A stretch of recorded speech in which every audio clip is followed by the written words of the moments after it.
we won against a quality opponent. That I got a lot of respect for that program. I've competed against those guys a lot, and they're tough to beat. And they were pretty motivated to play. Okay, so that's a good quality win. All wins are hard, and that one was hard. So proud of the players. I do feel like we executed the game plan. With that structure of defense, they can frustrate you with how many people they drop and add, and I've coached against it a lot. And the biggest thing with it is you got to be patient and put the ball in play. And I felt like we were patient. And we put the ball in play. We snapped it 78 times. We made them tackle us 64 times. So that's getting us into the right runs. I thought Emmett ran the ball very hard and very well. And then Dylan with his completion percentage, putting the thing in play and making them tackle us. They did a good job of tackling us. Now, that's the lowest tackling bunch I've seen in a long time. I'm not criticizing. That's not a criticize. It's just, that's what happened when we lost Wood, and they got Jacory pretty good early too, and we didn't get what we expected to get out of Jacory based on being hurt the entire game. So that was frustrating, but that's football. Heart goes out to Wood. Tough, hard-nosed player. Brought energy every day. Brought work ethic every day. Brought physicality every day. I feel bad for him. I feel bad for us. Because that does hurt our team, special teams wise and offense. He just did so much, and his attitude was so dang good, and his work ethic was so good. It's going to take multiple people to replace him. There's nobody on our team that can do what he does. The good news is it's football and it's opportunity. It's opportunity for some guys. So. We're going to rep, some people in that spot to try to get those snaps. And, it's an opportunity for a guy like Carter Nelson. It's opportunity for a guy like Ike Bozee. And those guys will eventually get there. Just it's our job to get them there as quick as possible. So, not happy with 20 points. We had 9 possessions. It was a possession-type game. The yards per play isn't what I expect. Explosive plays isn't what I expect. We're going to keep harping on that. Unfortunately, I didn't see it out there again today. How do you fix that? One's the structure of the defense that we played and what the game plan was. That allowed us to win. Okay.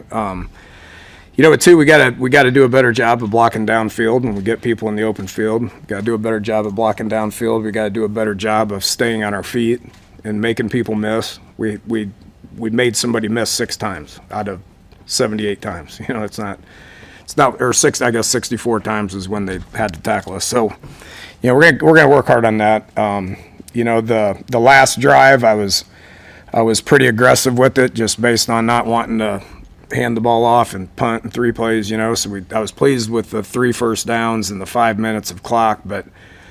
It was unfortunate that we didn't finish the 4-minute offense at the end of the game. Clearly, I would have liked to possess the ball, get another first down, game over, put another 2 minutes and 30 seconds on our time of possession, which was fantastic, and make it a little less dramatic at the end. So there's some things to work on. How do you feel about the running back spot? Obviously, I know you had the 25 carries. There wasn't much from the other guys. Is that something you're going to try to change here? Have to. The way that game was, it was close game, hard-fought game. He was rolling, man. He played his tail off. So proud of him. Ran hard, was good in pass protection, was good in the passing game, minus the 1 drop, which I've never seen him drop 1 pass in practice, let alone, in a game. So, player of the game in my mind, so tight game. You got 2 freshmen on the sidelines. We handed the ball to Isaiah twice early, and it didn't look good. He's still trying to figure things out, and just with his veteran presence and the way it looked out there, he just kept going, and so I don't regret that. I mean, we got to do what we got to do to win the game, but yeah, that can't keep happening, and so, Ives got to get going. Mackay's got to get going. Ike will continue to improve in that area. So I don't care who we play this week. That has to change. Who would be next up? Would it be Mackay? It would have been Mackay last week, but it's all about what the tape looks like today and how they practice tomorrow and what Thursday looks like. That's going to be a constant evaluation of who's the next guy in. In that game, he was the next one in. You said you didn't see it today, the explosive plays. Is it just a matter of making guys miss? Is it Dylan being more aggressive? I mean, he kind of played it pretty efficient. He did what we asked him to do. I didn't want to start forcing things downfield into 8 people covering, right? So that was the game plan, okay? And so it's a combination of what the game plan was, but it's also a combination of, like I said, downfield blocks, springing people. We had the ball 3 times in the open field and fell down. I saw people falling down out there today. So staying on your feet, being athletic, making people miss. I mean, it's an emphasis of where I'm at right now because we have to become more explosive, and right now we're just not. How do you size up the O-line play and also the left tackle rotation in that situation moving forward? Yeah, it's going to be the same conversation as what I just said about the backup running back spot, right? It's about how those guys practice, and who practices well is going to be the ones that deserve more reps. So we'll get in. Today's an important practice to get in there and look at it. So. Overall, I thought it was good. I think they did a good job in the run game. I think they did a good job in pass protection for the most part. I give Cincinnati credit; those guys were big and physical up front. And played with a tremendous amount of effort and a tremendous amount of physicality. So it was a good test for us game one. I was very happy with the test, getting tested like that. I think that's going to be good for our football team moving forward. In the ways that you're trying to make this offense more efficient, how much more advantageous is it for you to have a game to coach off of versus just continuing to do it off of what you see week to week in practice, spring, OTAs, camp, that stuff? Yeah, it's awesome to have that opportunity to coach off of with a victory. That makes things a little bit easier, clearly. But you get to a point in camp where you ain't gonna get any better. I mean, it is what it is. And we were at that point, to the point where it's like, okay, let's put them in a setting to see what this thing looks like. And so, couldn't be more happy for that. Excited about our opportunity Saturday against Akron. Those guys play good defense. And so. It's a different defensive structure, so we can do some different things, and so that's going to be a good opportunity for us to be able to work on some things and see what we got. You were hoping to get out of Hunter and Key in their first performance. Yeah, I was pleased with those guys, other than the lack of explosive plays, and so we're just going to keep talking about it until we get it, but I thought those guys played, they did what I knew they were capable of doing. There's always more. I want 6 catches turns to 8 catches, 60 yards turns to 100 yards. From an efficiency standpoint, we were 11 of 20 on critical downs. I mean, that's 55%. Our goal's 50. We got down in the red zone and we punched it in twice in man-to-man situations, which we didn't do that last year. And so those guys would have the ability to win one-on-ones. Very, very pleased with that. Both of them made great plays in the end zone. The one time that we had to kick the field goal down there, it's unacceptable to every level known to anybody that's watching it. You can't jump offside. That's been addressed, okay? But even if it's 1st and 5.5, you got 3 plays to be able to punch that thing in. And all I talk about is finishing drives with touchdowns. I don't ever want to kick a field goal. That goal is at about 70%. We were 66, so happy with the 2, but wasn't happy with the 1. It's just lack of execution, 3 plays in a row. Lack of execution, 3 plays in a row. Had to kick the field goal. Did you lobby to go for it on that one too? No. 4th and goal there? No. I mean, it is, 4th and 6 on the 6th. I mean, you kick that, so. I was excited about the 4th and 2.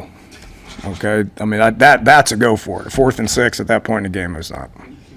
And 2, can you speak to Dylan's decision making there on he said it was the same play call on 3rd down and 4th down, and obviously ran on 3rd down, threw on 4th down, especially coming off the previous 4th and 2 where you didn't have the success that you wanted. Yeah, that was a mental error on Dylan, the 4th and 2, in the strike zone. Okay, that's 4-down territory. That's a go for it all the way. And I'll make that decision. Coach Rule makes that decision.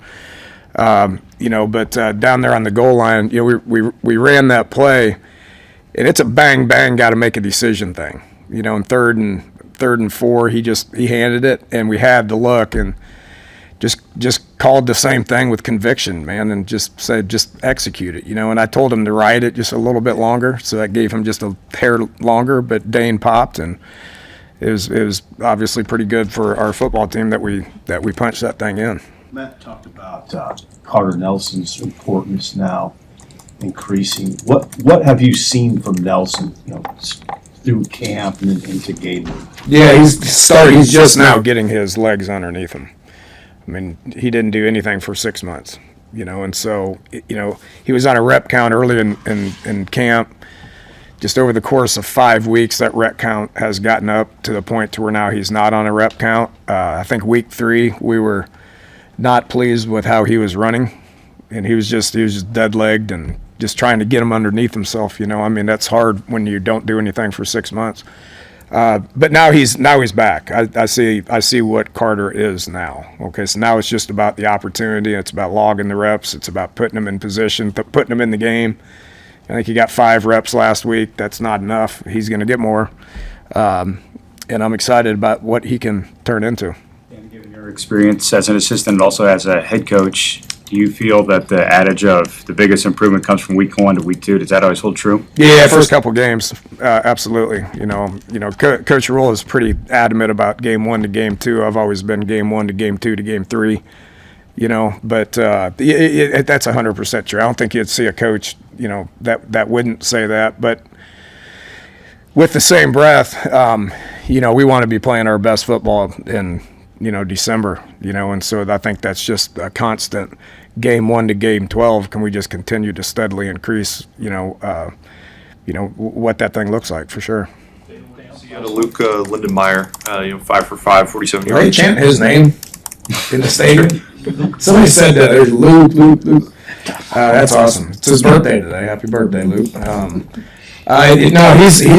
He's a good football player, man. I mean, I sat up here in front of you guys last year in November and said that I thought he was a good football player, and his reps increased, and now he knows he's the guy.